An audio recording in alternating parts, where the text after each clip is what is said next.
Horodoначалник Нового Саду Милош Вучевич вjedno с председателем Skupštini Horodu Zdravkom Jelušićom i členom Horodske radi za obrazovanje Vladimirom Jeličom prijal školjarov novosadskih osnovnih i srednjih školoh, kotri osvojili nahradi na republičnih i međunarodnih zmahanjoh.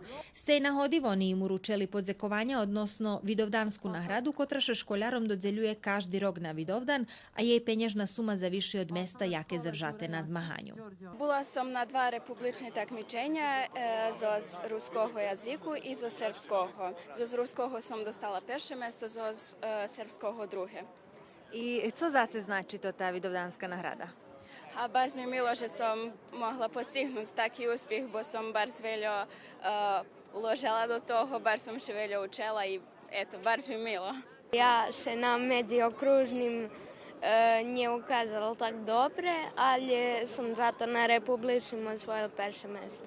Z starого predmetu? Z ruskого jazika.